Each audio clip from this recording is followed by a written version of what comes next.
It's Wednesday on Your View. Welcome to the show. I am Murayo Afolabi Brown. As always, I have the ladies with me. Hello, Mariam. Hi, Murayo. How you doing? I'm fine. Missed you yesterday. Oh, you did? Yeah. To know. Yesterday I had a busy day. It started off at event that the NCF hosted. We do this every year. And yesterday's topic was humanity and the twin crisis of climate change and biodiversity loss. The speaker for the day was the VP Regions and Partnership, BirdLife International, Mr. Martin Harper. There was just so much to learn. I just really enjoy being part of that group and the caliber of people that come and the depth of knowledge, that they're willing to share. And also alongside, your children from schools who are learning as well. And one of the lessons for me leaving that event yesterday was what we can do personally. I always say I use my voice so everyone can use their voice. But there's another one, which is as the world is changing and evolving towards sustainability, we should also try as much as we can.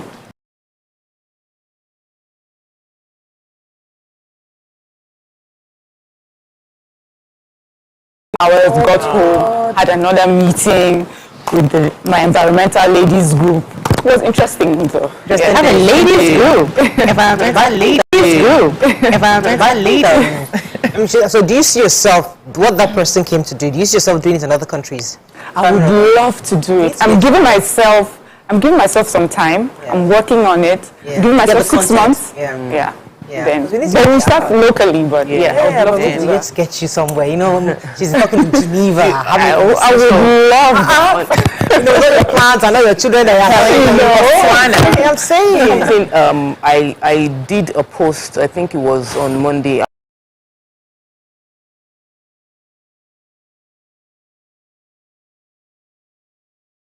Think about that. We're always thinking about celebrities because they get to perform, and everybody was talking about Tiwa Savage, but there were other two women at that coronation who are not celebrities, who were just diligent in their activities. Like they worked so hard, and their diligence brought them before kings and the world. So especially for young people, they need to. We all need to move away from thinking that we need to be on TikTok, on YouTube, and have a channel and all of that as a way to be seen. You can be seen and you'll be recognized. Yeah. Let me just get their name so we get it right. So it was Eva Omagbomi and Elizabeth Anyonwu. Those are the two amazing women that in different fields got that platform, but that wasn't my banter anyway. But I had my photo shoot yesterday, so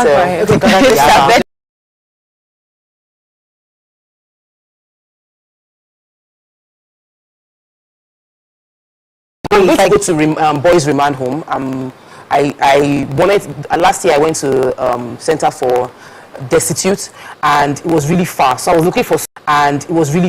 looking for somewhere around. So we checked out the Boys Remand Home in Oregon, and we'll take a few food materials there. What are you doing for us? That's the question. Oh, I used to celebrate me. You're supposed to do something for me. No, but I'm saying Friday night or to Saturday night. We go somewhere just overnight. Just that would make sense. That would be nice. We have Friday night. Yes, you don't. We can actually plan it. I need that in my life right now. That's something. Let's just hang out. I need some girls' time. 360 money on us. That morning I love one day. Part of the commission, not the whole thing. How you doing, Obiajulu? I'm doing great. I'm trying to see if I can extend my sales. So one of the books I wanted to wear today, I changed my mind and I picked another one because I'm still doing sales, and I want to teach people that you can slay on a budget. You don't have to spend millions to look good. I'm looking like $1 million today, but I'm wearing something very, very affordable. So come on my page, let's do business. So recently I've been trying to begin to fall in love with money. Like many Nigerians, I grew up in the country where, or within a family where nobody that is rich like this, they stole money. They didn't work for the money. So it's taken a lot of decongesting of my mental state to love money and embrace it, and embrace it, and begin to yearn for it and appreciate it. So I'm gradually liking things, and then I'm just, I won't buy you yet, but I like you. I just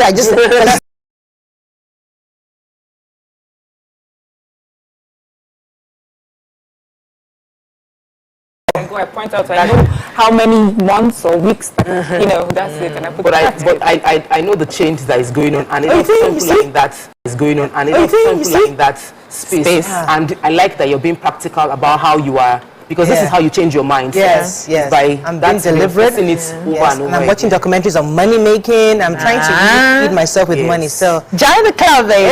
I'll kind of make me some money. All right. I'll try. So what do you mean? What do you mean by that? Let's go to break. It's Wednesday. We come back. We go to the front piece of the paper. Stay with us. We'll be right back.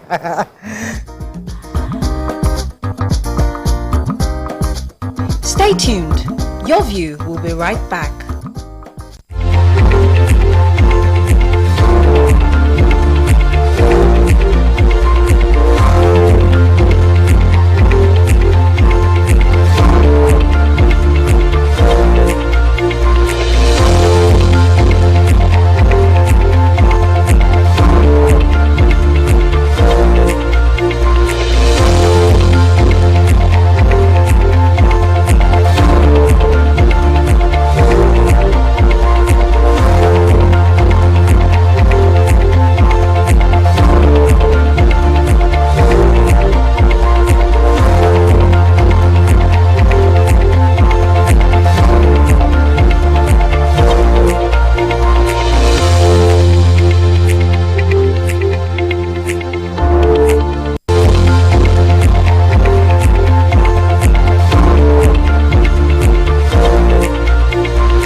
Thanks for staying with us. We're going to start with the nation.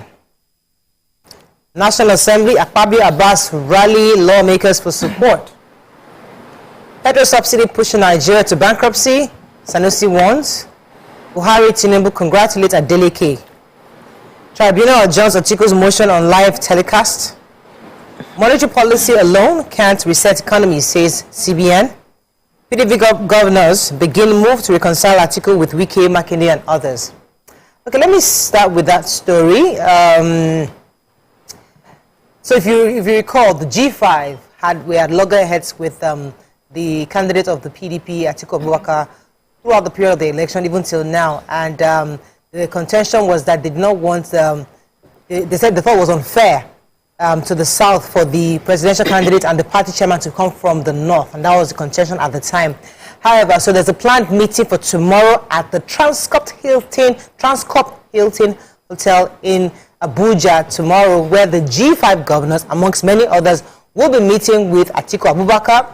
And I'm not sure if IU was there, IU will be there, but they will be there to reconcile. It will also be an opportunity for them to provide governors from the governors that have been elected under the PDP to also celebrate them, have some kind of a reception to welcome them and to serve as a send-forth ceremony for outgoing governors. So I'm happy that at least they're putting their structure back together. You know, they really torn apart during the election period. Okay. Any other story? Yesterday, policy conversation and a book presentation happened and was attended by eminent Nigerians in Abuja. And some of the dignitaries were Lamido Sanusi, Nasser El-Rufai, World Bank Country Director in Nigeria, Shuhab Chodiri, and the front burner of the conversation was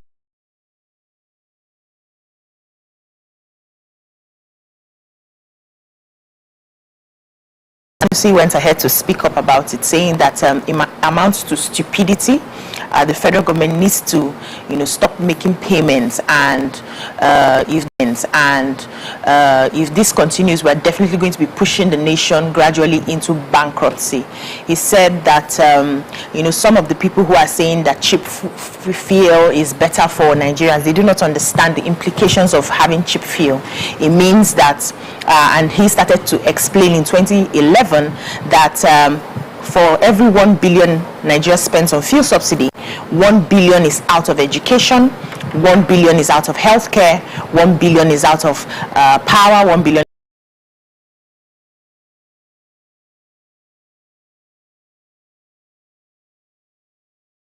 to them in the long run. And since 2011 to now, we have seen where it has led us to, and this must be stopped. El-Rufai, on the other hand,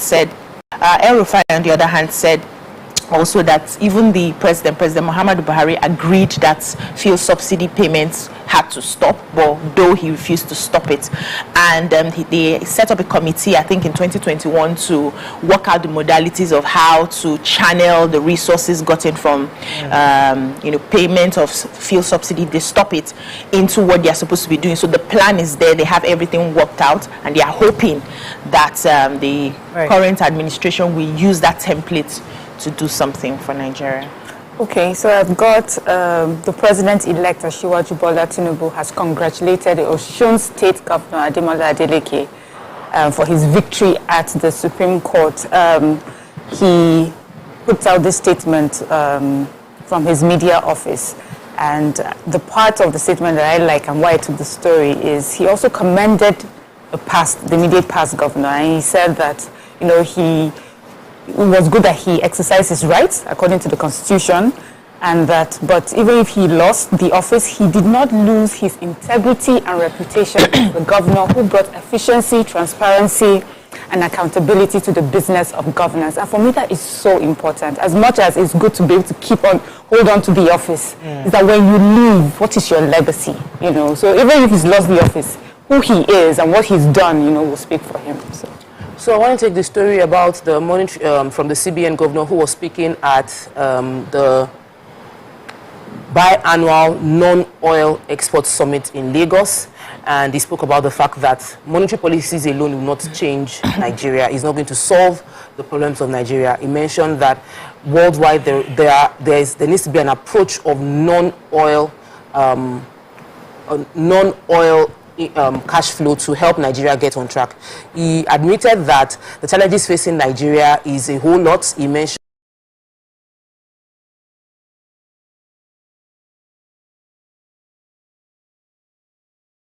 ways for us to increase our earnings, and we should also work on proceeds from repatriation. Then he mentioned how the RT200 policy, which is the policy that gives you money when you pay in dollar into the country, they put that extra naira. An incentive. Yes, that incentive, and the incentive increased repatriation by 40% in 2021, and also by the end of 2022 there was an increase, and the momentum is also high for 2023 that can help, and also us as a country exporting, that we cannot continue to depend on oil. It is non-oil sector that can help us, not just monetary policy. Monetary policy can only try.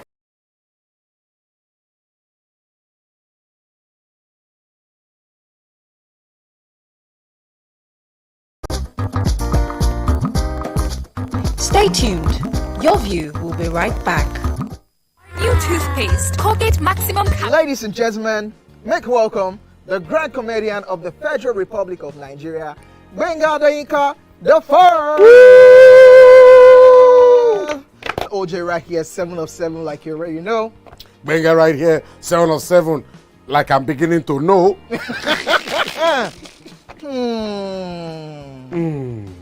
It's now time for the question.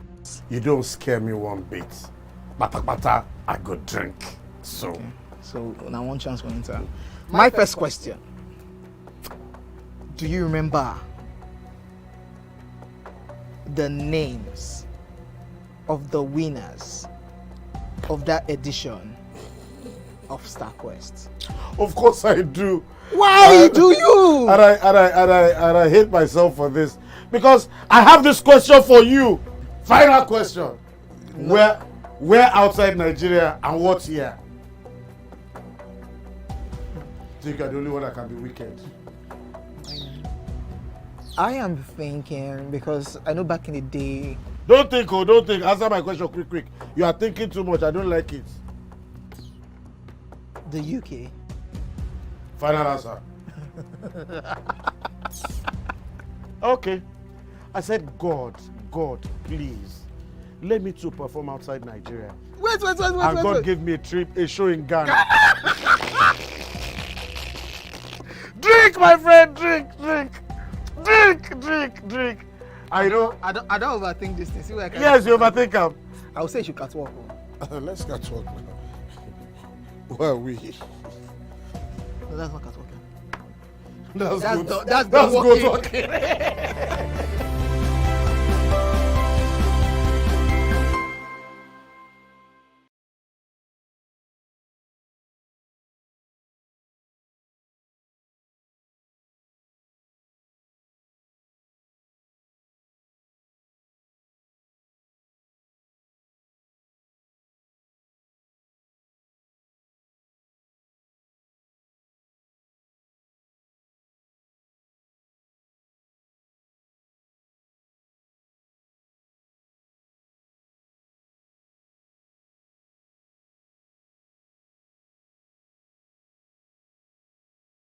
PLP's live broadcast request.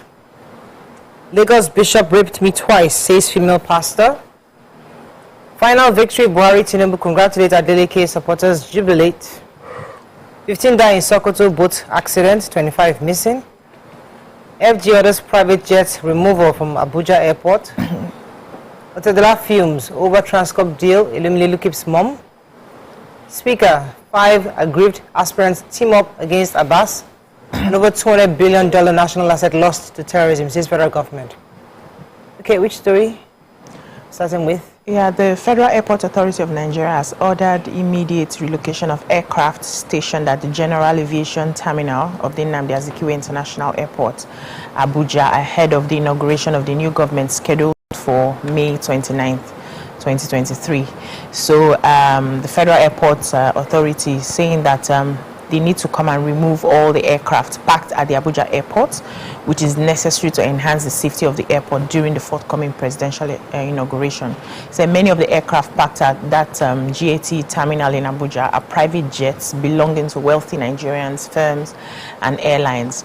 And, they put this in a circular dated yesterday. But the presidential...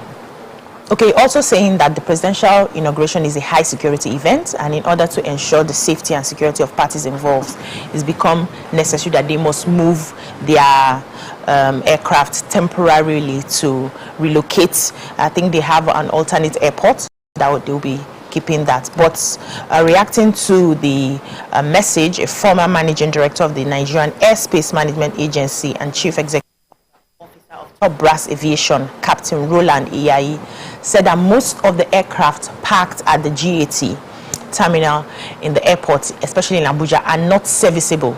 People cannot even move it. So probably FAN knows better than what other people know. But if they really need to move that, they don't know how possible it is, because most of the aircraft are not even moving at all.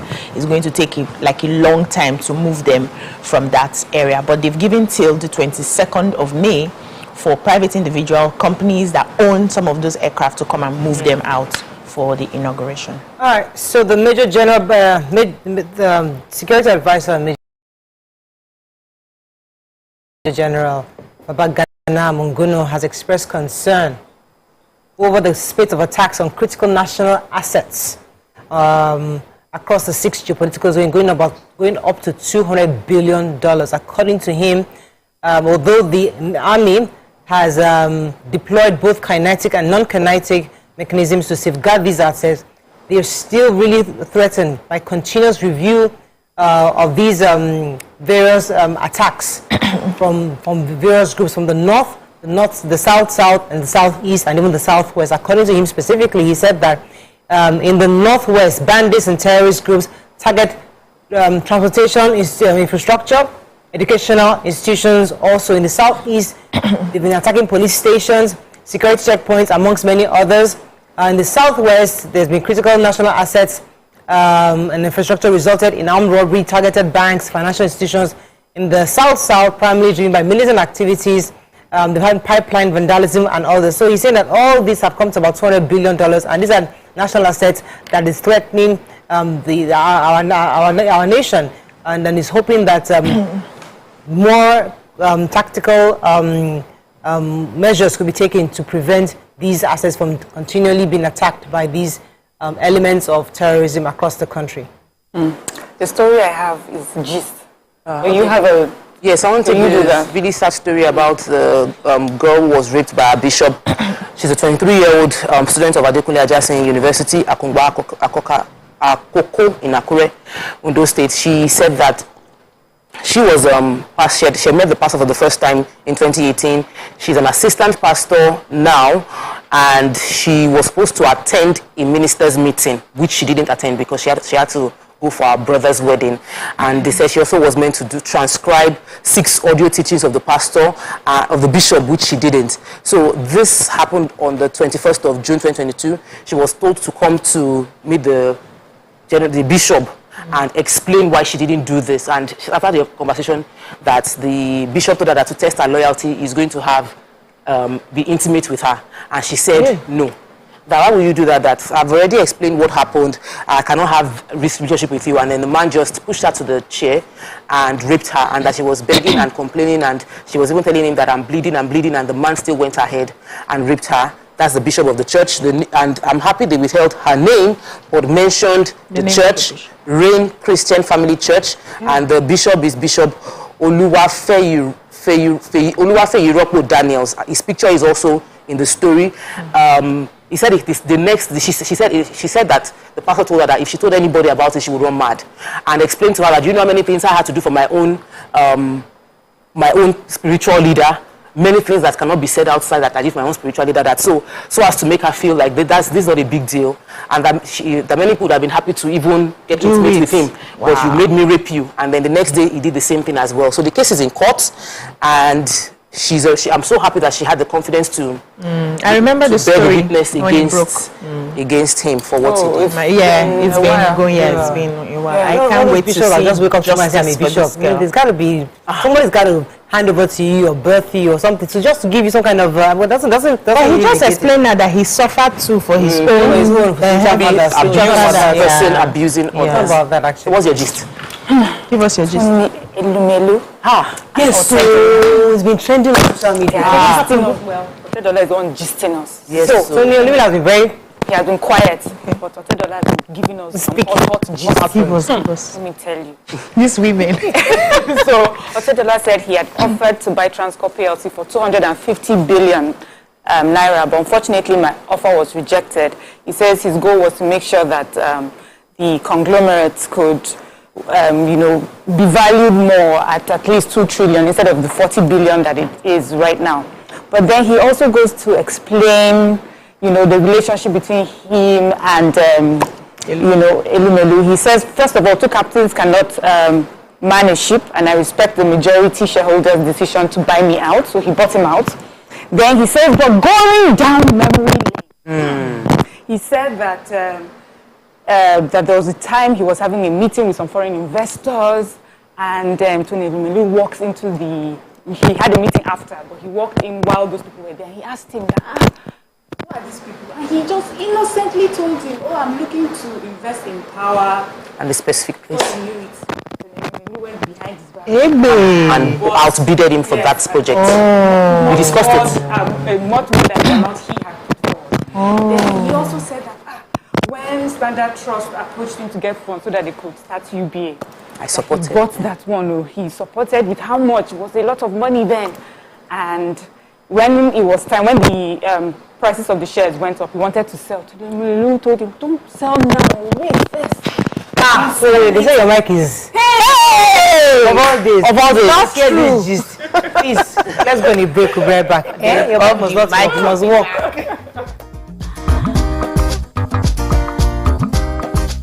Stay tuned. Your View will be right back.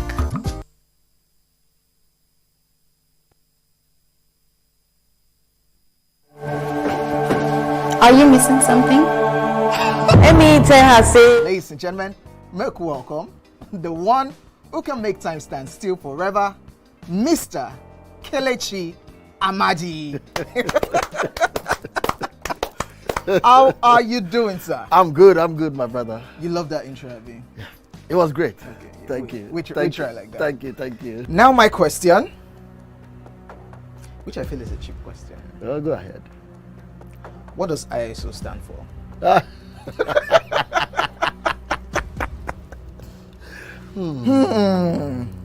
is it. I think I'll drink. No, you're joking. I'm not joking. Kelechi Amadi. No. Shay, you didn't whine me. You're whining me now. I think I'll drink. No problem. Okay. I've always known it as ISO. I never bothered to know what it means. I know what it means, but I never bothered to know what the acronym is. Tell me the brand of camera that I use, so much so that I even became an ambassador. That's very easy.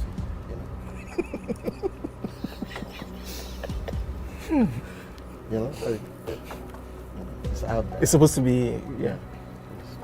I just said, let me give you this one as a token of my appreciation. Sony. Drink! I'm not done. You did not say final answer. It's final answer. You did not ask me if that was my final You don't answer. have any choice again. It's only Nikon. how many cameras do they have? My Nikon. friend to drink. I gave you a very easy something. Nikon now.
Doubt and fear doesn't occur at the canvas, it shows in the canvas.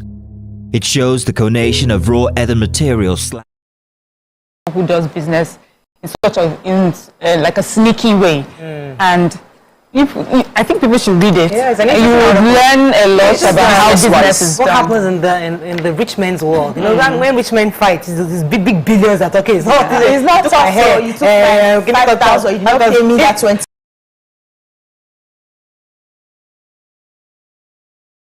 But I think I should allegedly. These are all allegations because According to being a gentleman that he is, hasn't responded. I think we would like to know the gentleman thing. I think they've accused you should also make your own part. The gentleman would not respond. Yes, the gentleman You don't have to respond. Take me to court. Whatever, yeah, if you have an issue And other business people can learn from the drama when we see it play out. I've always liked What are we learning? The good side or the bad I side? like Tony. I don't know him from anywhere. I just like his. Yeah, you don't have a like for billionaires. All billionaires. Honestly, me too. I like the lad today. It was very easy There's going. something about Tony Elimine that Very just well branded. stands Yeah. out. Rugged. The guy. No, I don't see Calmly rugged. Is there? His presence. He has very presidential presence. Yeah. You know? But for me, I Family think rugged. what I think I like about him is the family side Yes. of him. Yeah. It's like this is Shows. a person that has achieved so much, Yeah. and yet he's He such a still family makes out time man. for family, has lots of children, and then It's not our hot topic. Marissa just says it's not our hot topic. Okay, sorry. Review. So then you have to. Let's move on. Is there any other story? Nothing now. Let's go going. Sudan crisis, at least we have 1,730 evacuees have already arrived through 9 flights, and we're still waiting for more to come. But I'm sure that those families of the 1,730 will be happy, and those that have not arrived yet, please just hold on a bit. According to NIDCOM, we'll be receiving more very soon. and Federal Road Safety Commission is talking about how over 1,000 people have been killed in road accidents in 3 months, and a lot of it is due to speed. And he says, well, this is not just a Nigerian problem, it's a global problem, and so they're going to be working hard to see what they can do to install what they call speed limiting devices in vehicles to help for safer travel. That's interesting. You know how in travel, when you're driving, you start beeping when you're coming up, when you're going over the speed limit. So, okay, Nigeria don't know this thing. It's not our people. Like scream from here to tomorrow. The driver will just hit the device, keep quiet. I'm telling you, I must go 100 miles per hour.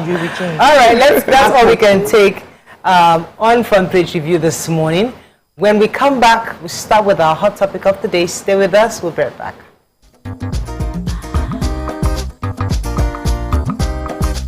Stay tuned. Your View will be right back. Antiseptic liquid kills over.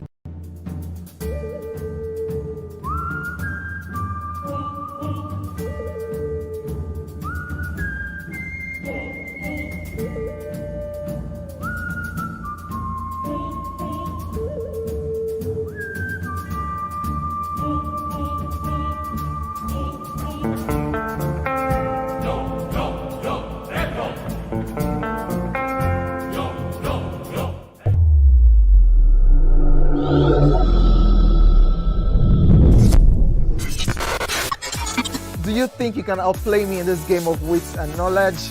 Can you go 7 rounds without flinching? I meant answering 7 questions correctly. How well can you hold your liquor? If you're curious, then join us for the most exciting conversation and games with your favorite celebrities on 7 of 7.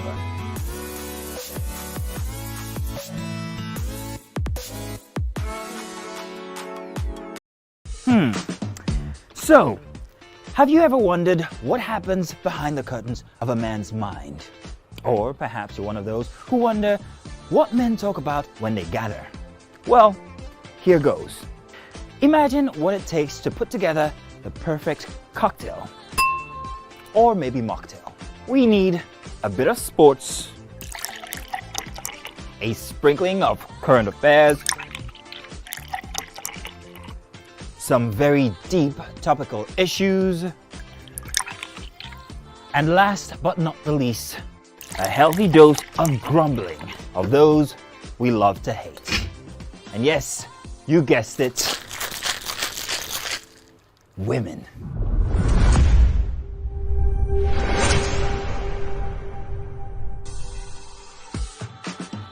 So, if you catch the drift, then you're onto something.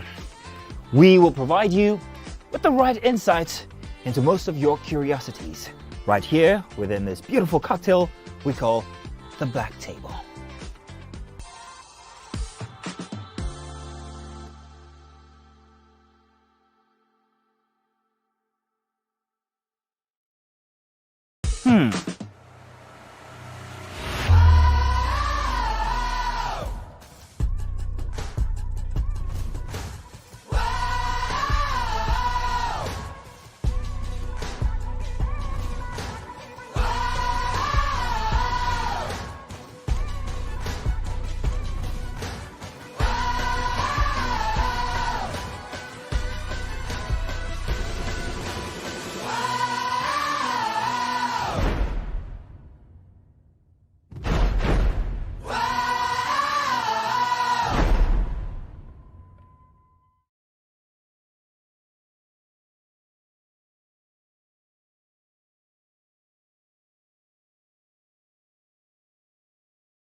Ladies and gentlemen, make welcome pioneer Positive Force member, dancing queen of the 80s, non-conformist, Afrobeat historian in her right, and long-standing member of the multiple award-winning all-female show Your View, Omoyeni, Yeni, Anikulapo Kuti, aka YK Power!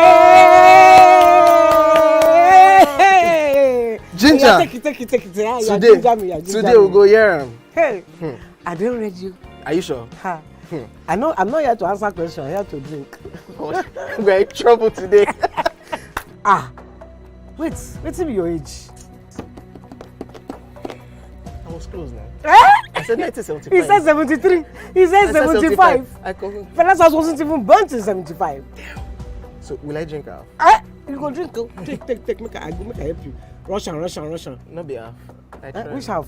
You will make me drink. I'll give you a hint.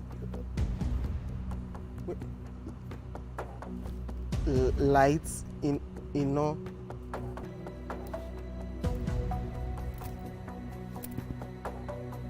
Nepa Road.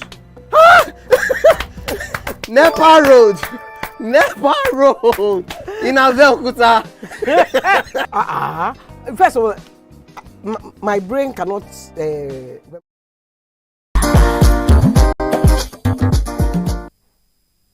Thanks for staying with us. Before we discuss our hot topic, we'll have with us, join us, is a member of Computer Professionals Registration Council of Nigeria, CPN.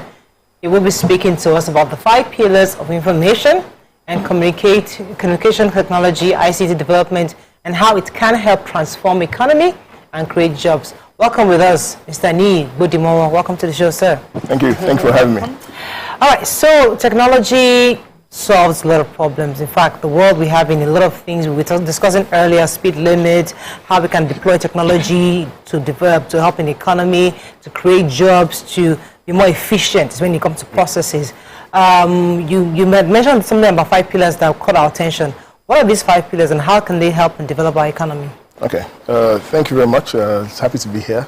It's a very, very popular show, and you ladies are doing a fantastic job. Thank you. Okay. So these 5 pillars, right, and how it relates to growing the economy, which is our main focus at the moment in Nigeria.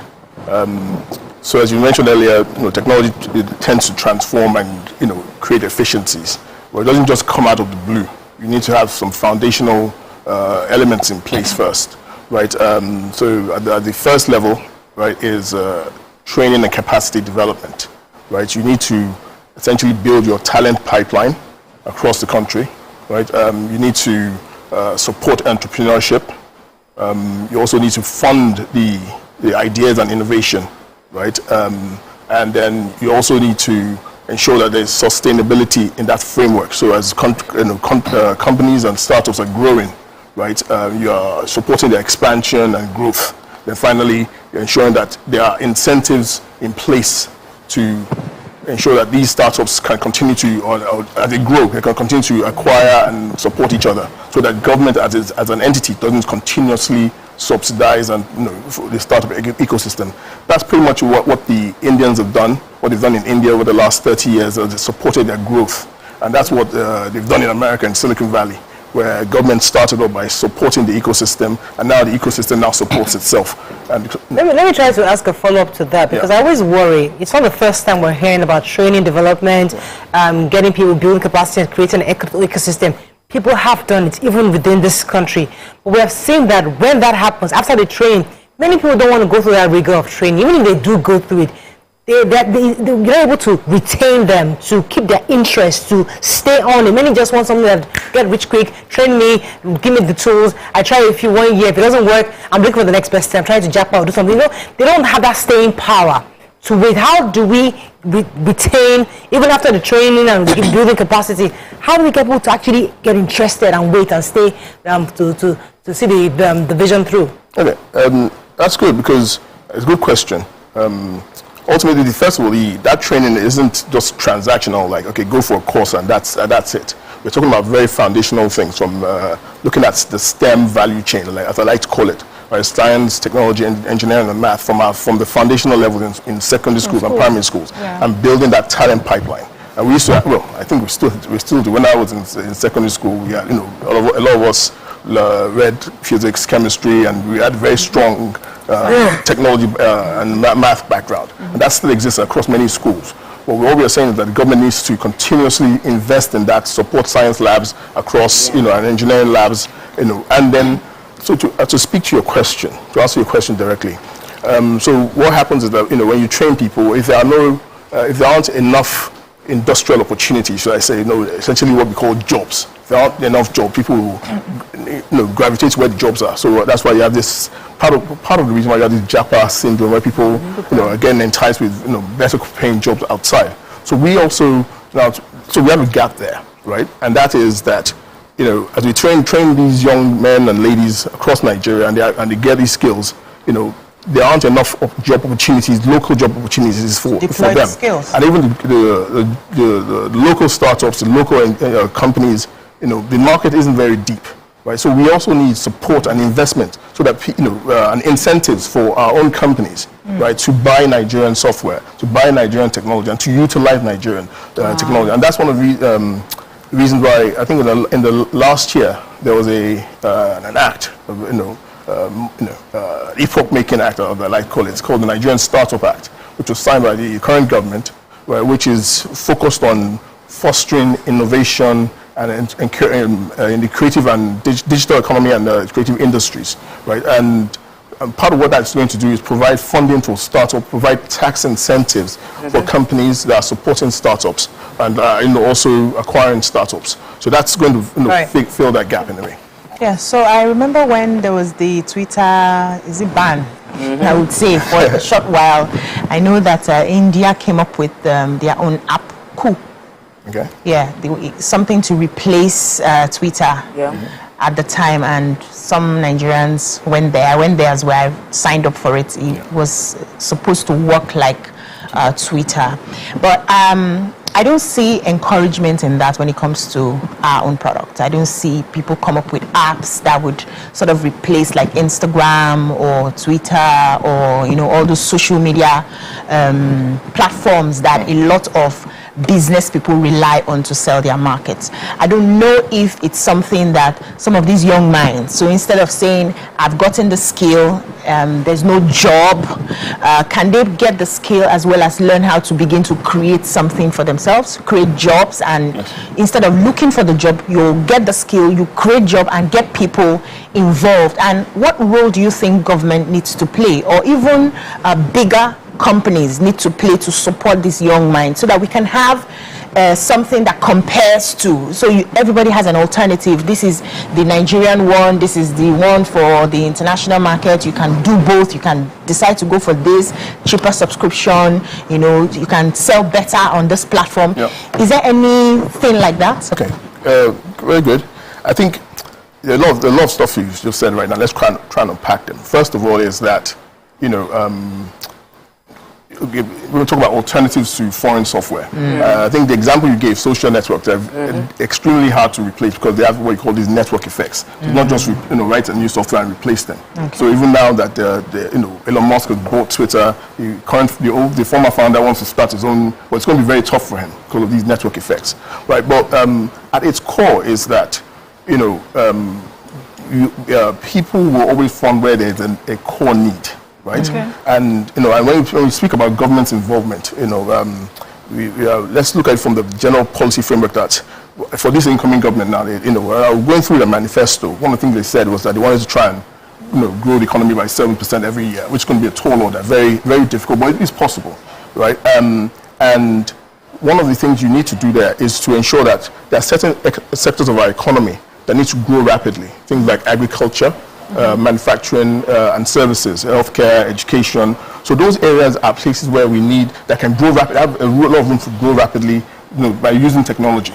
So when you ask, okay, what can the government do? So what I would ask the government to do is, to consider doing, should I say, is, be very specific about, what kind of areas that you want startups to come in and support, right? That you want to support startups in, right? So take education, right? You can transform a child's life, by providing better teaching environment, better tools. I've seen that, where you can, just by having access to e-learning content, high quality e-learning content, you can just grasp things that you couldn't grasp before, like math. You just grasp it easier because a different kind of teacher is teaching you. So those kind of areas where government should be very specific and say, look, we need more educational technology startups, and then agriculture, which is the largest part of our economy. Right? If you're trying to move the needle on the GDP, you've got to focus on agriculture, like agricultural yield. How do you ensure that there's farmers can get the marketplaces for farmers to essentially sell and be sure that when they produce, there's going to be an off-taker for their goods, and then from there it goes to processing plants and just generally improving agricultural yield. So those are the areas, including healthcare technology as well. So that's the areas where the government should focus on. All right, let me go on a quick break. When we come back, we continue our conversation. Stay with us. We'll be right back.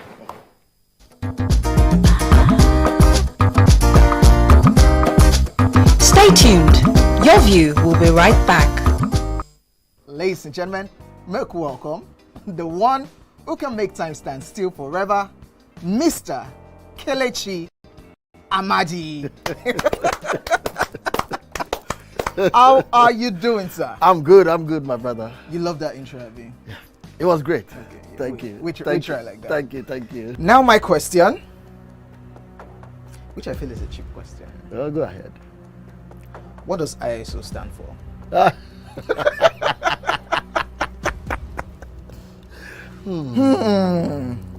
is it. I think I'll drink. No, you're joking. I'm not joking. Kelechi Amadi. No. Shay, you didn't whine me. You're whining me now. I think I'll drink. Huh? No problem. Okay. I've always known this as ISO. I never bothered to know what it means. I know what it means, but I never bothered to know what the acronym is. Tell me the brand of camera that I use, so much so that I even became an ambassador. That's very easy.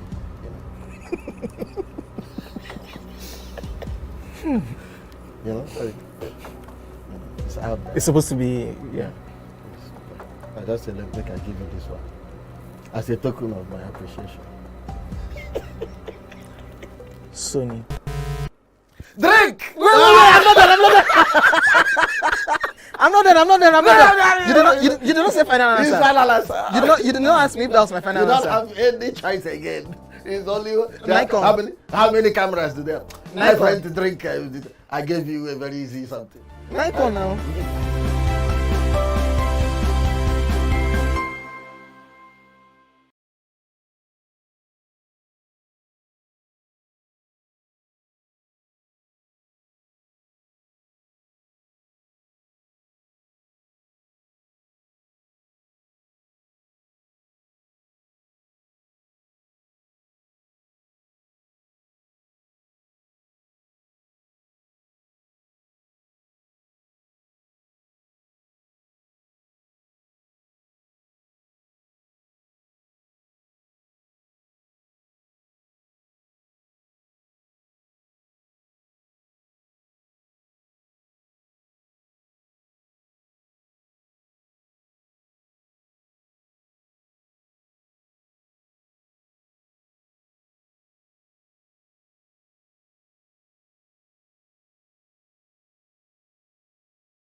Thanks for staying with us. Toko had a question before the break.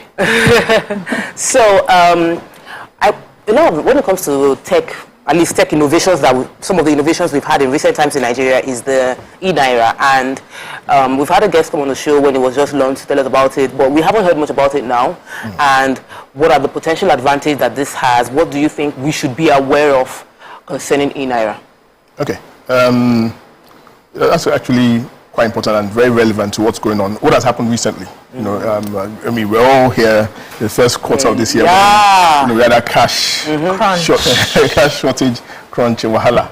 You know, and so what became clearly obvious is that, look, we need this cash thing is a bit of a problem for us in Nigeria, and the promise of eNaira about 2 years ago was that we'll now be able to digitize our currency and, you know, make transactions faster, cheaper, and everything will be all hunky-dory. But what has happened over the years? Now, eNaira was launched about 2 years ago, and over the last 2 years, what has happened is that the central bank, right, and its partners have been working to essentially build out all the integrations, how it connects with different financial institutions, and how to, you know, just testing and making sure that everything is working properly, right? What we noticed now is that I think about since November last year, there's been a very huge growth in eNaira wallets.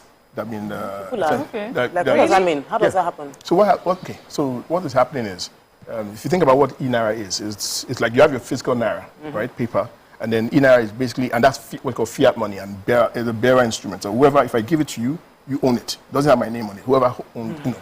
So eNaira is just like that. It's not like money in your bank. It's like it's a digital bearer token, right? So what has happened is that, and one of the key things is that the government can, you know, it has some attributes that allows governments to monitor and specify what it can be used for.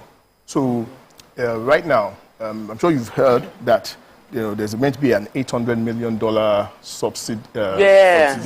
disbursement thing, not subsidy, disbursement to cushion palliative sort of thing, right? And that's going to be dispersed largely through the Ministry of Humanitarian Affairs, right? And so what is happening is that, you know, eNaira wallets are being opened across the board for people. all those people? Well, not just them. You know, I think that we have about 30 million eNaira wallets now. That was announced by the central bank governor, right? And they're being opened all across Nigeria. People are going on. You can use your ESSD or the eNaira app to do all that, to sign up.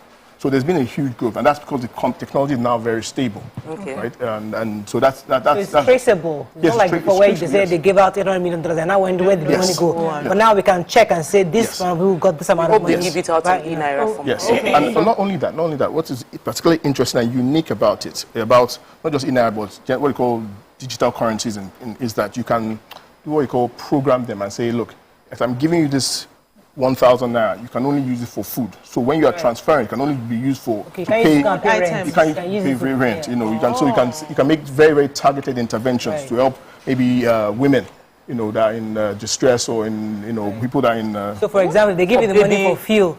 They use it for fuel. Yes, exactly. Okay, so my question is, okay, so when we first heard about the eNaira, a lot of us we thought, oh, this government coming up again with, you know, things that are already existing, duplicating things. We already have our money, and our money is almost basically e-money because we don't see it anyway. We do the bank transactions.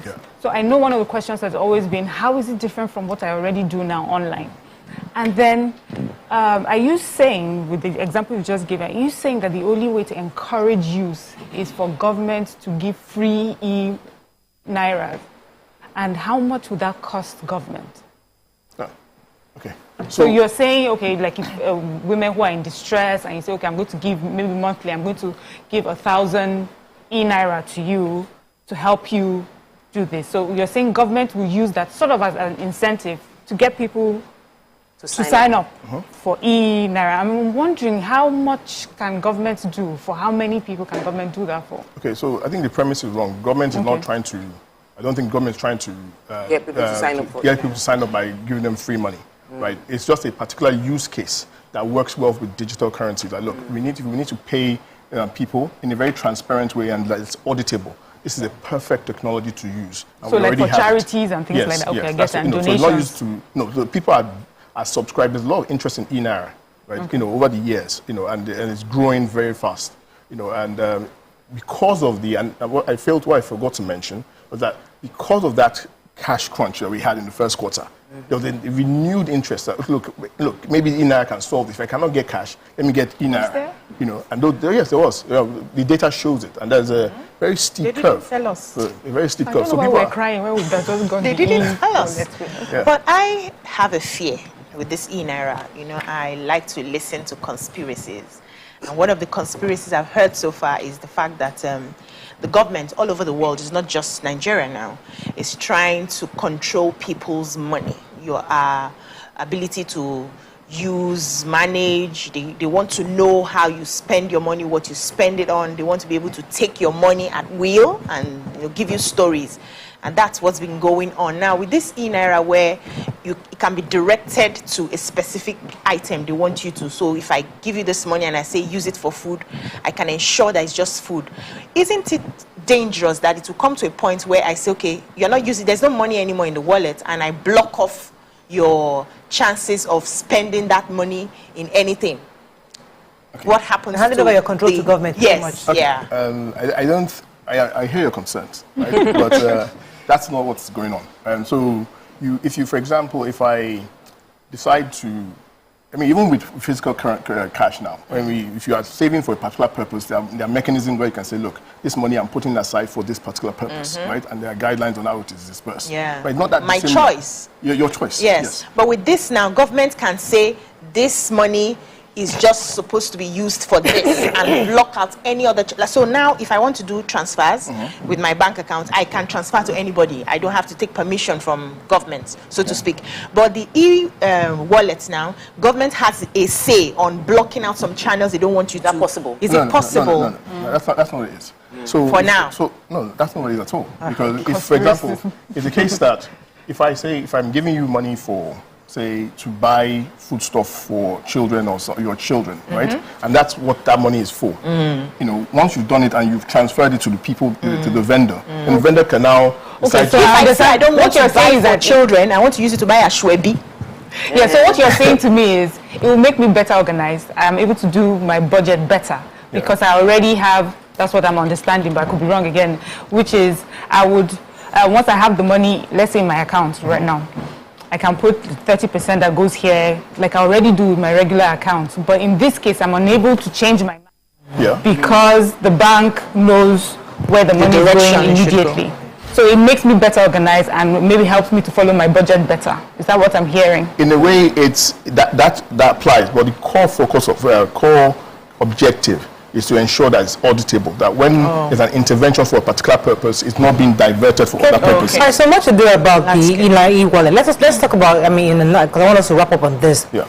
There's a new administration coming on right now, and there has to be a focus because world over, ICT has helped to develop economy and to help with more efficiency, especially with government transactions and all that. What would you advise the incoming government to do when it comes to ICT? What can they do? Actually, aside from the training you said earlier, what kind of infrastructure? Because the reason is with what we've had recently, we had bank transactions hanging because we lack. NBSS was saying that they don't have enough capacity for what happened recently. So how do we develop our infrastructure locally to support e-transactions across the country? Okay. I think the government needs to take a holistic approach, right? And they don't need to reinvent the wheel. There are already existing laws and frameworks that they can follow.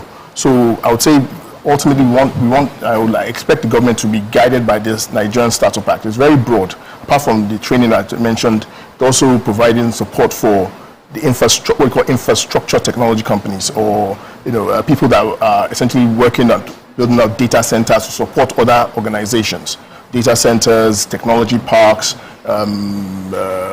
different kind of systems to increase capacity. And even venture funds as well. So I would say that the real focus, the government knows what to do. And what we really need is to raise awareness about what the opportunities are.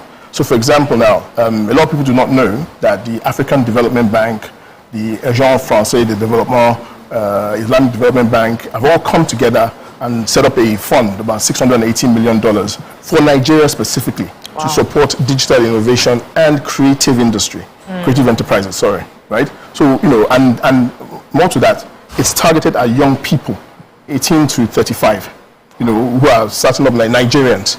So we need to raise awareness that these things are available for you now, right? In the past, people say, look, money has been given to, when investors come to Nigeria, they focus on a few startups, the big ones. But now we have these development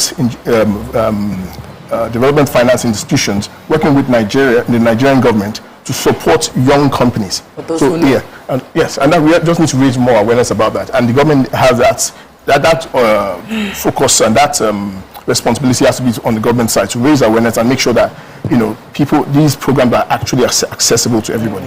Okay, I think we can wrap up on this. We just wanted to hear your thoughts on it. I've been very worried about various government innovations in the past. We've had great ideas, but somehow, somewhere, either the youths don't take full advantage or they do, and somehow, somewhere, it just doesn't, they don't follow through, or the ecosystem is not there, it's not well organized. So sometimes I feel like we put the cart before the horse. So I feel like there are more foundational things that need to be done before to get to a point where we're building an ecosystem, because sometimes you give an ecosystem to a bunch of people who are not properly ready for it, it might fall apart. So that's my worry, but I just hope that the new administration, as you've said, would do the right thing and ensure. Well, that's what we all pray, because if you're going to grow this economy, you have to get on the starts immediately, right? And be very focused on which areas of the GDP you want to target investment in and support and grow. That's what we want. Okay, that's all we can take on this segment. Do you believe in Nigeria? I'm unbelievably relentlessly in support of Nigeria. Very bullish. Very bullish. You're not Jackpot in Nigeria. You just came back. No. I've been here for. As I said, I was born, so just checking. I'm not going anywhere. Young people that are speaking English. I'm not going anywhere. Now they Canada passport. All right, that is all we can take on this segment. When we come back, move to another segment. Stay with us. We'll be right back. Thank you very much.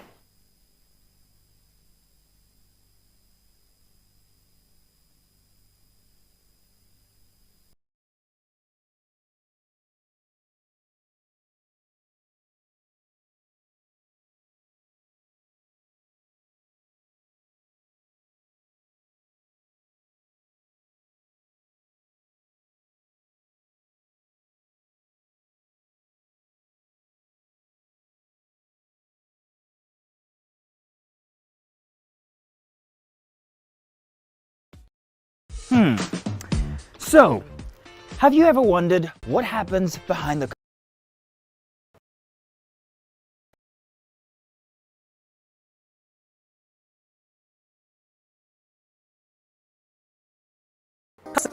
Site will be hours. We're going to have in-depth analysis of the newspaper review and more conversations on the hot topics. The ladies of Your View and I will be stirring up our guests to get in-depth into all the various topics, and you, our viewers, will have the opportunity to call in and share your views. After all, it's your view. Join us on Your View, 9 a.m. to 11 a.m. for a fantastic conversation.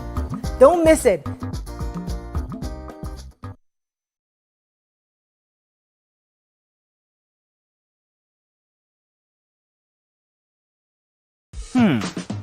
So, have you ever wondered what happens behind the curtains of a man's mind? Or perhaps you're one of those who wonder what men talk about when they gather. Well, here goes. Imagine what it takes to put together the perfect cocktail. Or maybe mocktail. We need a bit of sports, a sprinkling of current affairs, some very deep topical issues, and last but not the least, a healthy dose of grumbling of those we love to hate. And yes, you guessed it, women.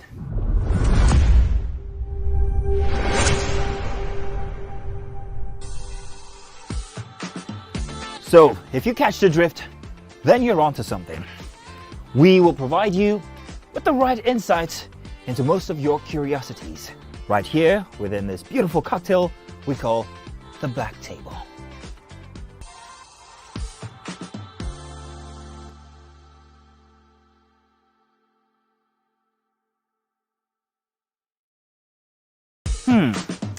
So, have you ever wondered what happens behind the curtains of a man's mind? Or perhaps you're one of those who wonder what men talk about when they gather. Well, here goes. Imagine what it takes to put together the perfect cocktail. Or maybe mocktail. We need a bit of sports, a sprinkling of current affairs, some very deep topical issues, and last but not the least, a healthy dose of... Ladies and gentlemen, Made Kuti in the view. It's still 7 of 7, and we've been doing a whole lot of protesting. The only thing that remains is just to carry placard. It's about 5 of 7, to be honest, because ask a question. I have so much to speak about once we finish. We'll not give you the time because it's 7 of 7. I will make the time now. He said he will not ask questions about science. No. Neuroplasticity. And based on... He asked a question that was subjective about high life. And he did not finalize his answer about a Kuti question where there are only 3 of us. Editor, scratch this part out. That could have possibly composed the music. Editor, scratch this part out. Stupidity is an act of ignorance. Hey God, Made. Was composed by which Kuti? Femi Kuti. Is that your final answer? Oh God, I'm Shion Kuti. No, wait, Femi Kuti. You said Femi Kuti. Wait. It can't be allowed. No, you've not asked me anything. Everyone. You've not asked me anything. So my final answer. No. All I have to say is this show is really about drinking. Yeah, that's the whole idea. The questions don't matter. That's the whole Justice idea. is out the window. We throw caution to we the have wind no right morals here. On the 7 of 7.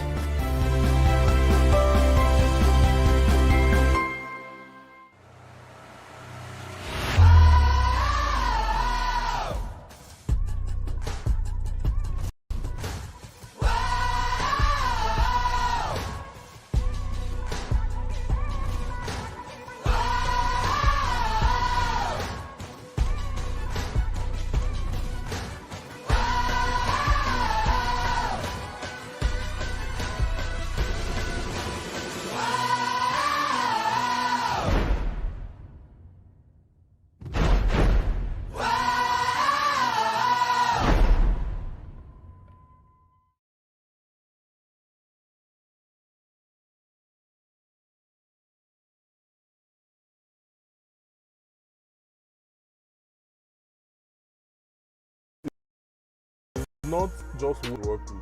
Yes, that's on that angle. So Laifa had a very, very interesting. You wouldn't want to work with who? Not There's no judgment. No, and I Oh, they'll respect, judge you I definitely, respect but we won't this judge certain you. type of people. But what I dislike so much is when they tend to come to work and then they pour all their Resentment from on home. you. Is it me that offended you? I'm not the one. I have no business. My mom just come and work with you, pay me at the end of the month, and let me go back to my house in peace and sleep. But when it comes to like divorced people, I cannot work with a divorcee. I can't see myself doing that. If I find out, if you can hide it, but if I find out, When they are nice divorcees. I would just. What if they are nice? Okay, now it depends. If you are nice, cool. But if you are the type that you don't know how to keep your anger to yourself, you always pour it on somebody. Well, I'll just drop my resignation letter, no matter the amount you're paying me. So it's more passive-aggressive people. Yeah, I can't do it. I'm so sorry. Oh, definitely. And I cannot work with stingy people. See this one. Because you cannot be passing me in the morning, afternoon. I can say, oh, hi, yeah, I'm working. Oh, yeah, take 100 naira, If take you're 10K, sugar take daddy, 15K. You don't have to be my sugar daddy or sugar mommy. See, the way you treat others is the way they will treat you outside. And if you cannot treat your workers well, they are not a good boss. If you cannot be dashing me small thing or giving me donuts when I'm working, you are not a good boss.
Thanks for staying with us. So our hot topic today is around young people, mental breakdown and their mental stability. There was a tweet that caught our attention where somebody had said that the younger generation are having serious mental breakdowns.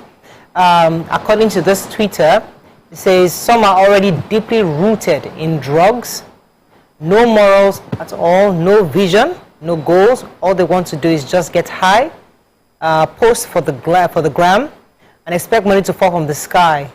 Many of them have entitlement personalities. And I would like to link that to a story of a young man who was recently arrested in Panti. He's actually been detained there.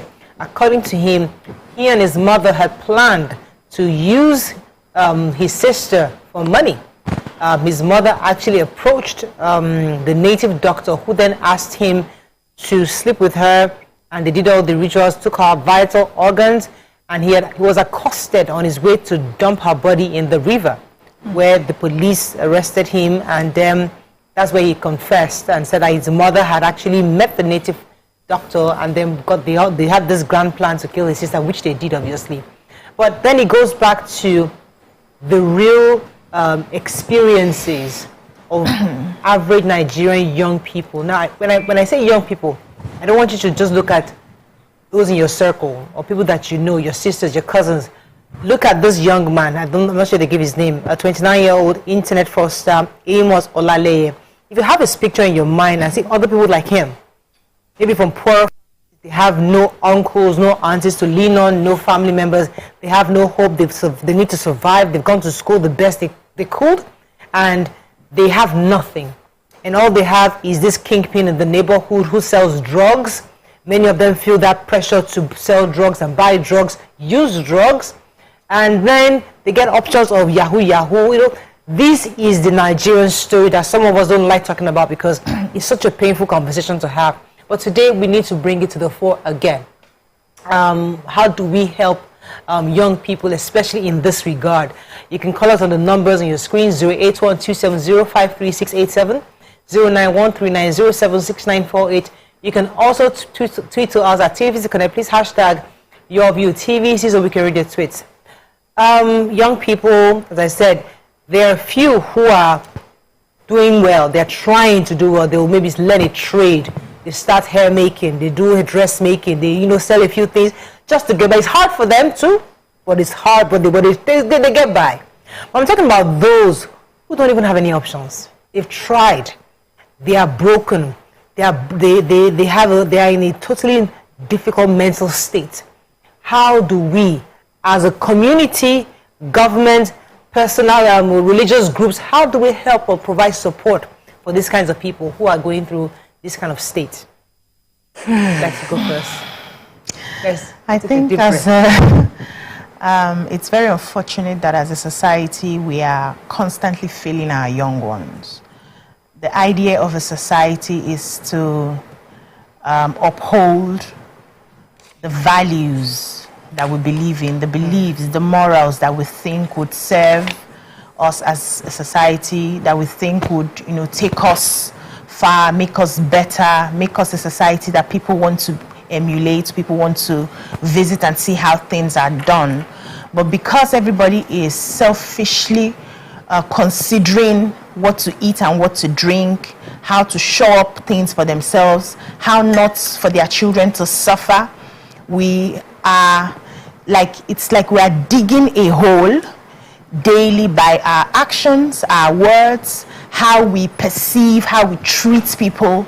A poor person in Nigeria is seen as a nobody. And so nobody wants to feel like a nobody. They would rather do whatever it takes to take them away from that poverty level, the desperation to be rich and the desperation to get everything so that we are treated better. Most of the times, just because we want to be treated better so that we can have a fair chance at life, a fair chance at eating as little as a piece of chicken on top of the rice, a fair chance as little as being able to afford malaria medicine, a fair chance, you know, has really driven us deep into. And if we don't do anything as a society, if we don't do anything as a government, this is going to get worse, because now we are raising children who are not even so afraid to look at their parents and tell them, this is what I want and this is how I'm going to live my life, and there's nothing you can do about it. During our time, we still had fear of launching into some things, because, you know, your mother will look at you and remind you of all the prayers she has prayed, how she has gone to church, how God has told her that you are a star, don't mess up your life. These days, most of our generation parents are not even either the church, we're not even so churchy anymore. Even the tradition, we're not holding on to anything, right? So it's worse for the younger generation now. And so as a society, we must decide, what do we want? Do we want to still go ahead with this, it's either I get rich or die trying attitude? Do we want to keep treating poor people like they are nothing?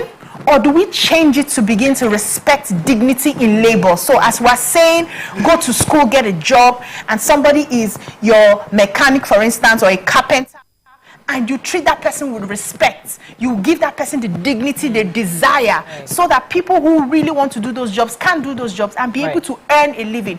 Do we go that, or we just face, if you don't have, in fact, there are some places I go to, there's a car that I will carry. The respect level is different. There's another car that I will carry. The respect level is like, you would see the massive difference. They won't even want to know who you are or ask you any questions. They will make a space where there's no space for you to just because of the quality of car. That is who we are as a nation. And so it will be unfair that we put all the responsibility. I know the young people have a responsibility to be, you know, better, but we must as a society help them so that they have a model to look towards. All right. Let me come to you, because this conversation goes quite deep. Yeah. And I was going to give an example. Remember that I told you guys about a lady that I was in a group with, we're in a different group, and during the political season, she was totally vicious to me, very, very mean to me, and there was a service I needed, and she provided that service after politics had passed, you know, and I asked for her to provide that service for me. So I had the opportunity to meet her recently, just last week, you know, for the service and all that. And when I saw her, I wanted to put a face to this person that was giving sort of this venomous vitriol thing, this she was saying. And I could see that she was angry. She's an angry, I mean, I appreciated you're a Nigerian. I didn't engage her. But in my mind, I kept saying, this is an angry Nigerian. And I can understand her frustration. I can understand maybe where she's coming from, the background, and why she was so angry, and why she was demanding, why she took the kind of position she took. So I couldn't hate, because I knew that this lady has been hurt by the system, bashed, bruised. So if she feels that you are somewhat on the side of people that are, you people that are part of them, the hate was just so real. I could almost touch it from just seeing her. And I understood it. And I was able to have, I didn't engage, I didn't ask any questions. But all those thoughts came through my mind. Because that's all the average young person who just feels like, you have a little bit more than I do. You are better than me. And because of that, they hate you.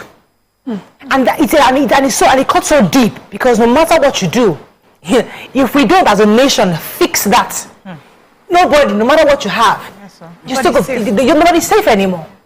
But so what are your thoughts when young people are actually, they have no hope? A lot of people in this situation are totally hopeless and completely clueless on what to do. Wow. So as you said, this is such a deep topic, and you can talk about it from different angles, because there's just so many factors. And for me, I think I'll just like to start from the family. We can talk about how the family is affecting in parenting today, you know, the society, the church. And I would say that for the the youngest generation, Gen Z and younger, some of the things that I see that's quite common is parents that don't seem to have matured themselves, parents who are still finding themselves, parents who are on social media trying to compete with their own children as well, you know. So then there's no one to be there to provide guidance. There's no one there to be the voice of reason. The person who is supposed to be the bigger man and show you the way to go and understand as a child and doing a child thing is engaging you word for word, you know, and showing the same bad behavior that a child exhibits. So I feel that on that level, there's so much that needs to be done. But then when you look at it, who also parented these parents? And the second one will be social media. I know a lot of people don't want to, you know, we have gotten so much. There's been a lot of good that's come out of social media, but there's also been a lot of bad because we are exposing our children much earlier than they need to be. We're exposing them to content that they have no business getting involved in. And we're doing that because all around us, everyone is doing it. And when you do not do it this way, you are seen as not exposed enough, not intelligent enough. You're not doing things the way the world is going. We're so caught up in making sure we're doing it the way the world is going that we're forgetting the important values. BC talked about how we treat people who are earning less than we are. I always say that when I was growing up, right, I grew up materially with less, but I never felt less. I didn't feel less than anyone. In school, we had people who would come to my school, the school that I went, that when the mother comes in a blue outfit, she's driving a blue car. She comes in a red outfit. I went to school with people who had orderlies that would come carry their bags, take them into class. But I never felt different because my teachers did not treat us any different. They treated us based on what we provided, what we did in class. And so even if I had to take 3 taxis before I got to school, my marks was what differentiated me from the other person. So it showed if I was a good student or a bad student. After the gates, no one knew anything, no one cared. It was not important. And we need to teach our children. Let me pause you for a second. I've been holding for a minute. Michael's been holding for Mogba, and I'll come back to you. Good morning, Michael. Are you there? Good morning, I'm here. You're live. Go ahead, please. I love your topic this morning. Thank you. Welcome to the show. See, I think the problem I see in our society is about closing the gap between the poor and the rich. You see, our society has not helped the youth.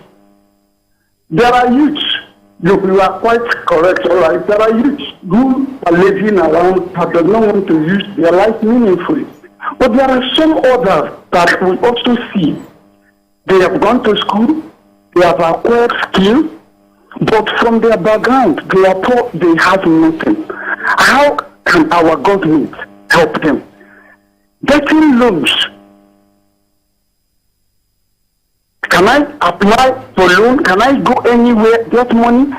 Considering the fact that in places like Lagos, cost of housing where I can lay my head, cost of shop where you can get an office, put all these things together. Sometimes a word come out from the president and say Nigerian youths are lazy. I don't buy that idea because there are youths in the streets who have something that they can give to the society, who can bring out their effort, who have something, they have acquired skill, but they have been so suppressed because of the economy and the place where they found themselves. There are no little startups where they can come out and they show what they have. Because of that, they have been kept in poor background. I think our government should work in this area, and I think Nigerian youth will come out. Thank you very much, Michael. Let me come back to you. Okay, so I was going somewhere with it. So I said, so because of the way, our teachers treated us, we knew that what was important was our own hard work, what we earned by ourselves. It did not matter who our parents were or what they were. And I feel that children have no business knowing the economic situation of their friend and able to discuss it. We need to also be careful the kind of conversations we have in front of our children. Now, we were raised that way, thankfully. But why are we raising our own children differently? And the reason why I have gone this way is because I want to point out that poverty has always existed, strife has always been there, governments have always messed up. And yet there were a group of people who understood that there were important values. People did not blame society when someone committed a crime. People did not shout at government when it was an armed robber, or someone who has stolen, or someone who is doing rituals, you blame the person. Right. And sometimes, as far as blaming the family, this person has no proper upbringing. Right. And so unless we decide to face our families and face our parenting and face our children, we'll just be blaming society for blame's sake. It would not work. That is where the problem is, and that's where the solution is. Family. Talk about your thoughts on this. So when you asked about hopelessness, for me it is the reality of majority of Nigerians. The feeling of hopelessness permeating everywhere. Like there's a desperation, you know. There's this despair, like nothing is working, and it is that hopelessness and desperation that would make you see a 9-year-old child wanting to say he wants to kill somebody to make money. That's desperation. That's hopelessness. There's no other way. I can see people, I want to make money. 14-year-olds enrolling into Yahoo Plus and Yahoo, like they have a training school. And there was a video online of young, barely teenagers trying to get into that space because that's their only ray of hope. It is the search for hope that is causing them to explore all those things. And I just quickly Googled what are the things that could cause hopelessness, and it is feeling powerless. The average Nigerian feels powerless. Only wealthy people in Nigeria are powerful. Only those that have money can control things. If you are poor, you don't get justice. A 21-year-old boy, because he accused sitting senator of something to do with his body or human trafficking, he was heard. Would he have been heard in Nigeria? Because he's a nobody. So when people feel hopeless, powerless, uninspired, like I don't matter, they will do anything to get important, to feel like they matter. And that is that desperation and hopelessness that leading to what we're seeing as a chaotic society, going to drugs, trying to numb their feeling, and in some cases going to killing people to get that edge. And so we need to get back to that space of how to start inspiring people to feel hopeful about their journey and their life. Let me take this call from William. William, good morning. You're there. You're live. Yeah, I'm Thank you. Good morning, how are you doing? Very well. I think I want to say it's a society pressure. I think the society is not contributing enough. You see this pressure in the society. I love your program. I love what you're doing, what you're contributing to the society. I think we need to do enough to give out. We need the volume increase. Yes, go ahead. Can you hear me? Yes. I think the society has to, because the pressure that is really given out to the society, this age, it's really costing a lot of things that we need to make sure to call the young ones that are coming up, because your program like this, our source program, will really expose kind of a program to make sure that most of these could I call it, you want to get to the top where you're not prepared, where you're not building yourself into to get to that top. I think the society needs to really do enough. I think we need to make sure that your community come from their church. Right. You need to do enough to make sure that this project is not going to be because competition here and there. All right, I'm sure our viewers at home can hear you, but maybe the guys in the studio can help us increase the volume in the studio if they can stop talking. But I was going to bring an angle of local government, because government really needs to come down to the grassroots. I feel that we all keep saying government, forgetting that one of the most important government to us is the one closest to the people. We would really like us to interrogate the role of LCDAs, government chairmen, the community leaders, because they're the ones that can empower young people. I know many will say they do that. They have those they do Keken and Marua, they do empowerment program, they give you all these blenders, they do makeup. Those are great things. But I think we need to get more of our local government, just local government, to have better data of young people living in your community. Where are they? How do you group them? What are the resources within your various local government that you can begin to harness to empower people, to give them jobs? Is it pure water you want us?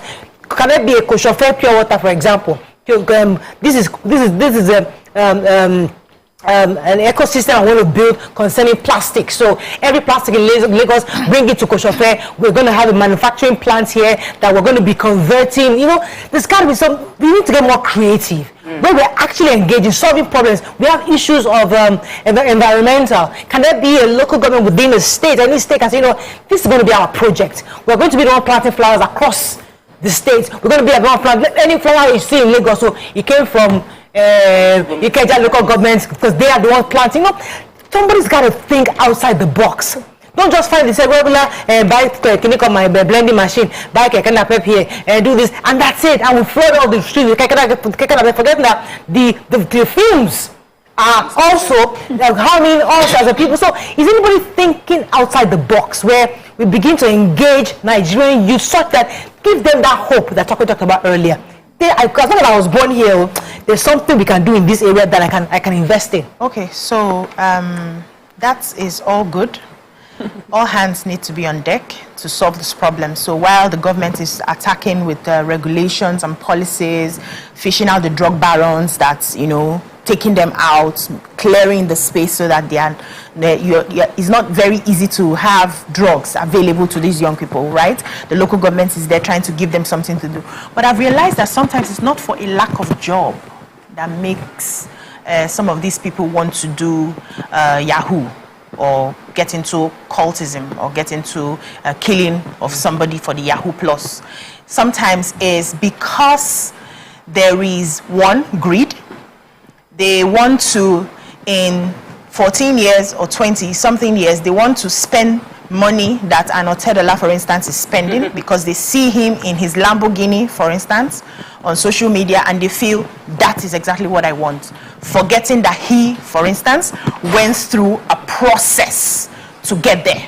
So it's not so much of, if I go around the streets and I say I want to empower people and give them jobs, you will see young people who will look at the job, how much is it? And they will turn their back on you. So it's not so much of the job. It's, number one, I love the fact that Miriam supported the family. There was something I was reading recently, and it says a well-structured family creates civil society. Yep.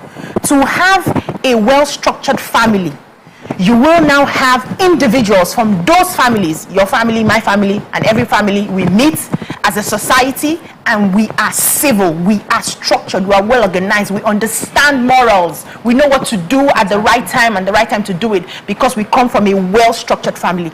Now, why we see the Western world going haywire the way they are going in 27 different directions is because there's an attack on the family structure. And that is where Nigeria is getting to now. There's an attack, it's a systemic, it's building on the family structure. Our young people are now saying, is there any need to even get married? Let me just get pregnant and have this child. I can take care of my own. I can be by myself. I have money now. I'm empowered. I can raise this child by myself. We are gradually going away from the traditional family systems that we had that was a covering for us to be a civil society. It's gradually moving, but let's pay attention, because for us to fix the problem of Nigeria, it must start from the home. What sort of conversations do you have with your children?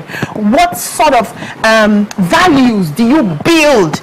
Do you instill? Do they understand that there must be work before payment is done? I get that. No, hold on. That's why we are doing our family. I saw you. The government is doing their own at the policy level. Then the mindset of the citizen. Let me take that for a second, because you're right. What's the family doing? But a child will tell you, I saw my father work for 30 years. He wasn't paid. He sent me to school. He sent me to school, and everything I have, we used to educate my sister, and today, you know, no pension. Yeah. So the system works. So even if you work so hard and you do the right thing, people still feel like the system is working against them somewhat. So sometimes I create jobs. Yes, the family. So it's because of that situation that my mother had to go into prostitution, or my father had to steal that money. Something led to that greed that we have in the family. Yeah. So even though I have values, which I really do, sometimes the values are tested by things of life. You now start making choices that, should I still steal this one-off money? Because those are the choices people are being faced with. So remember the time I was telling you about that but I went for a speaking engagement where the professor was speaking. He was proud of his 2 houses and the 2 cars, that he's built 2 houses and he has 2 cars. And he was speaking with such confidence. And when I was my turn to speak, I asked one of the young people in the audience, I said, are you impressed with what he just said? I know. Wow. What would you rather do? They want to have the yachts. They want to have the mansion. They want to have a house abroad. This man was talking about a house in Lagos and Port Harcourt. So what is motivating us today is different. You know, when you said, when you spoke about local government, I think, of course, there's a part of the government. And based on what there's also a part of family. Mariam and BC said, it's an ideological challenge that we're facing. We don't have a value system. We don't have a national value orientation. Yes. This is who we are as a country. This is how we think. So it's not the change cannot happen based on government providing work, infrastructure, all of that. That would help. It will help those that are really pushed to the wall from tipping over. But some people naturally are they are hungry for anyhow to go about it. Yeah. For those people, it is the ideology that is on ground that will save them. Yeah. So the change happened gradually. Like Mariam, when I was in school, everybody we are treated the same. Somebody will look at you and say, even if your father is Dangote or your father is whoever, you will still sit down here and do your homework or all of that. Now, in schools, they will say yes, but because you don't want the parents to come and shout at you. So we have moved into a place where we worship. We are worshipping the wrong thing. So the ideology has changed, and we are seeing the reaction in people. So we have to go back to where we are. Value what we value as a nation. Yes. Who will tell us what we value? Who will tell us what we value? Because who will bring that change that we need? It will be government. And I feel sad that I have to say government. It can't be family anymore, because the family.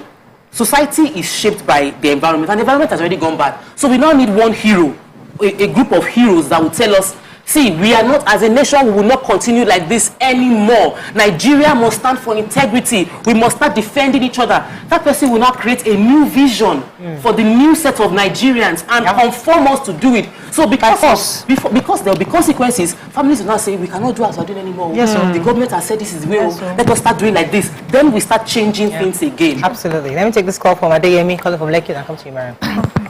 Hello, Adeyemi, are you there? You're live. Good morning, Muhammad. Good morning. Good.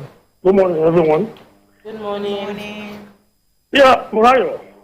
You see, any nation that artists think about money first, that country will be in serious trouble. Now, as a nation, even ourselves, see, Muhammad, you know, you are doing what I like is a process. You went through your process. Everyone of that team went through their process. I went through my process. But unfortunately, we have a youth in our nation today that they want to wake up and start using beds. They want to wake up and start having millions in account. Is that the way you and I grow up? We are saying government. Even we as Nigerians, we need to have what I call active change. Our character, our attitude is so bad. Have you seen the way some of them behave on the road? And yet we are looking for a better nation. We have to create the nation we want. People from Canada, US, they are not going to come here to create the nation for us. If you want a country like Canada, we must create it. We should stop blaming government. I know government have their own bad side. But we must learn and make effort to change things ourselves. We want effort in Jesus' name. Yeah, so let me see if I can be part of government. And the truth is, government has a role to play. But government does not fall from heaven. Government is made up of family members. And the sort of things that they were doing in families, they'll carry out to government. So we talk about nepotism. I've worked so hard. I know I deserve it. We get to the larger platform, and government is giving someone that they know, a child of someone that they know. And so that can cause, you know, a disillusionment of the system, of working hard. Why would I do all this when I know in the end I would be stopped? But the person that does that in government, or the government that does that already at home has shown signs of a favorite, of, you know, it does not matter who does well, it's who I prefer. And so that person would go on to government and do the same. So what caliber of people are we voting into government? What are the sort of people who are supporting as politicians? What are their values? And they can only be themselves. And if we know them, so where you're saying the local government comes in is, if these people are part of our locality, we know them, and they come out to stand, we can point out and say, you that you're constantly stealing chicken from this person's house, or you're jumping, we know you, and we're not going to push you. But we don't do that. Even for many of us, we see people doing wrong, but because they are popular, or they have the loudest voice, or they have some change, we don't call them to order. We allow them misbehave. So in the end, even when we blame government, we are blaming ourselves. Because we are exactly who our government officials are. They are doing exactly what we have empowered them and supported them to do. If we pay attention, if we are honest with ourselves, we know exactly where the work needs to be done.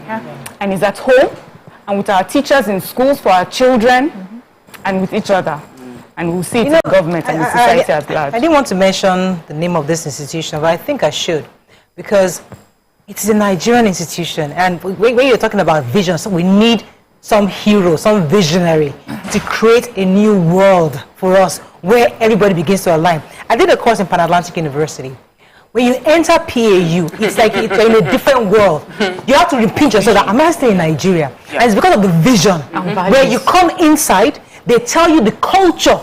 We don't wear this kind of clothes. You can't come with this kind of this. You can't, everything is you are reminded. The security guard at the front reminds you. The woman, the cake shop, the server at the cafeteria is reminding you. Every corner, you cannot leave any single drop of anything after you finish your food. They remind you to come and pack your plates and put in the bin. Like, it is reinforced. So when you enter there, remember, oh my God, everywhere is clean. And if when they are marking your examination, they don't want to know it is your number they grade.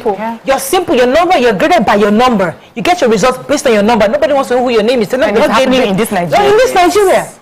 So the point is that a system can work if we get the right leadership. And no, leadership for me is not when you get the president right. That's why I keep saying it comes down. Because we have to put it in layers. The president can drive a vision, but if the guys at the bottom don't drive that vision, there's nothing you can do. So all the way to the LCDA, the chairman, even to the school teacher, everybody must align with that vision. So that's one. We need that vision, right? And when we get the right people into office, Abby, do we know the right people? That's where the biggest headache is. Can we recognize the right people even if they are in? Exactly. Because you see an array of people presented, and then all the sentiments, all the bias. Oh, this person is from my place, this person is from my town, this person is my cousin's, auntie's, uncle's sister, this person is affiliated to me somewhere, we share the same religion. Then we are blinded to the things we are supposed to be looking at, and tomorrow we come back and we still complain again. We need the right people in office. We need the right people. The right people are you a right person? The right people were presented to you. You did not even recognize them. So what are the metrics of the right people? We need to highlight it. What do we want to see? In the track record, what are we looking at? Do you have any taint to your name? Can people speak up for you to say, okay, this person served here, he did not have this issue. Can they bring your records and it is transparent, it is clean enough? Can we give that person a chance, irrespective of whether the person is minority or not? Or we will still pick the person we feel, or the person that satisfies our palate at that time.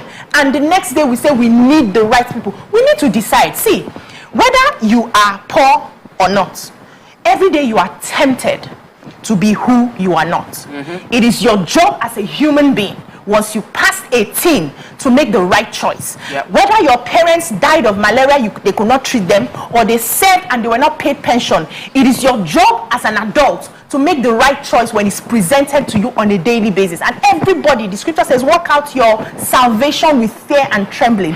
Everybody will answer to what they have done. Nobody will say, it is because of the government that made me do this, or it's because they did not train me. That's why I did this. If they did not train you, train yourself. So let us begin to work on individuals, ourselves, and from the family unit, hopefully, So we need to wrap up on this because I'm told that we are entering into the election tribunal, petitions tribunal. We're going to be, this is day 3 sitting, as many of you already know. There's heavy security presence at the Abuja division of the Court of Appeal. Joining us live from the venue of this judicial, is our judicial correspondent actually. His name is Celestine Iria. He's going to be giving us an update on what's going on in Abuja. Good morning, Celestine. Are you there? Good morning, I can hear you. Good to have you with us. Could you give us a timeline on when they start and how, or what your expectations are today? Okay, the APP, they have withdrawn their petition. The court has gone on recess to reconvene at 2 p.m. to take the petition of the Labour Party. But the tribunal is still having its pre-hearing session. On Monday, the AA withdrew their petition. Today, APP, they're withdrawing their petition. So now, in total, it was 5, but 2 petitioners have pulled out, now leaving 3. What this means is that these petitions will be expediently adjudicated. So it's less work for the panel, and no sooner or later we will hear the verdict of the court. That leaves LP, PDP and which other party? Yeah, okay, we didn't get that. Yes, so what we have now is Labour Party, the PDP, and the APM. So the tribunal is taking the petitions interchangeably. Yesterday it took that of the APM and the PDP. So today was supposed to be that of the APP and the Labour Party. But today the APP pulled out of the race, so leaving just Labour Party for today, which will be taken by 2 p.m. So it's a day-to-day proceedings, a day-to-day sitting till when the tribunal gives its verdict. We're still having the pre-hearing session where all the petitioners will come and answer and tender the documents and evidences they want to use and pursue their case when the proper hearing starts. So the substance of this petition have not even been dealt with. We are still going through the pre-hearing session, and we have 2 petitioners have pulled out of their petitions. Oh, okay, fantastic. So we'll be monitoring that courtroom today. I know 2 p.m. everybody's waiting to see the Labour parties presenting their own petitions. It's an interesting procedure, and it's all Nigerians are watching. Could you give us an idea on the feedback concerning PDP and LP's request for live broadcast of the proceedings? Well, yes, the counsel to the PDP tried to move the application yesterday. He anchored it on the fact that it's of national importance and the Nigerians want to know how the proceedings are going. But this is not the practice of the tribunal. Usually, the proceedings are not televised live, save for the judgment on Judgment Day. Media houses are given the opportunity to bring their live equipment to televise the proceedings of that day live. So on a day-to-day proceedings while the trial or the tribunal is still sitting, it's not really televised live. So the chairman of the panel told the council that all applications will be moved together. Although he tried very hard to see that the tribunal held the application yesterday, but the chairman said it will be taken at a later date and adjourned that to Thursday. So tomorrow, hopefully, maybe the tribunal will grant him audience and hear his application and the grounds at which he brought the application, seeking to televise the proceedings live. All right. Thank you very much, Celeste. Let me let you go at this time, but definitely we'll be monitoring the proceedings to know how that goes. Thank you so much for joining us. Okay. All right. So back comments on social media. Go ahead, please. Social media. Somebody said in Europe, people are obsessed with being rich. They just want to make ends meet and live their normal life. People are not obsessed with being rich. Okay. They just want to be able to make ends meet and live their normal life. Why must someone that has nothing to offer want to live like a billionaire? Another person says, if you don't have money in Nigeria, nobody will rate you. And then these are effects of deeper issues. So that's something that the media Abiodun, I guess, has his opinion is we are only dealing with the ripple effects of lack of family values and morals in our children. Family makes up the society. Gone are those days when children were proud of their family values like honesty, love, tolerance that builds character of leaders in government. And that's the truth. I have heard people who maybe their parents used to be in government like a long time ago. And when people say, oh, I knew your father was a man of integrity, they're like, integrity. We're still He did not build any house. Colleagues that did not have integrity, we know where they are today. So those are kind of... Yeah, I had that too.